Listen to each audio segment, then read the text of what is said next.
Hey everyone, welcome sa akong latest nga tattoo session. Natay client karon si ma'am. Ang iyang request, duha ka dragon kay ga-represent siya sa imong magpapa ng mga Year of the Dragon. So muna ako na gini-sketch ang design. Ako lang ginabaga siyang old nga tattoo. Na siya old nga tattoo sa likod nga na ma-center sa duha ka dragon. So muna ang final, muna ang approve nga design ni ma'am.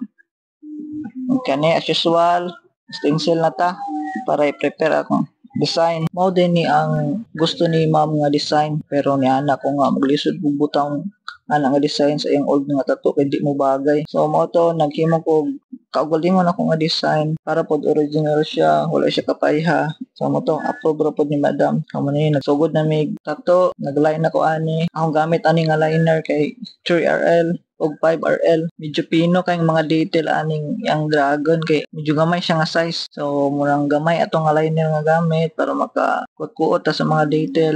Then nagamit mo ko anig round shader sa mga utonon nga shading. Akong gamit ani 9RS sa mga shading na gagmay.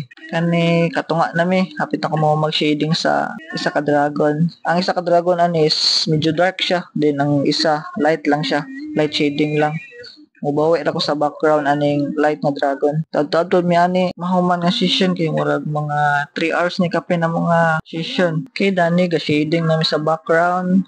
Light shading rata kay para dili kay ma-overpower ang dragon nga design. Pati bud sa pikas nga part sa ubos light shading ra yapon. Salot kay ko ani ka madam kay kaabig pain tolerance. Din wala gini siya reklamo og wala may pulayan ani nga session. Straight mi ani. Antod na human. Dani, nag-spray na ko og pen reliever para sa iyang tattoo. Mag-highlights na mi. Ug para pod makaya niya ang highlights kay ang highlights mo ni nga part ang bation ay kag sakit kay maagian na ang mga na line ug na shading na maagian siya outro. Then ang sa pag-highlights ang gamit na ko ani nga needle 9RS og 5RL sa mga gagmay nga i-highlight na to. Kani 5RL pa ni siya.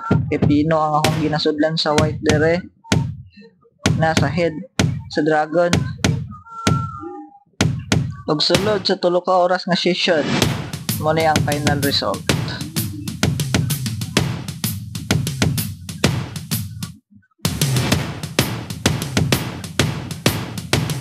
Thank you for watching.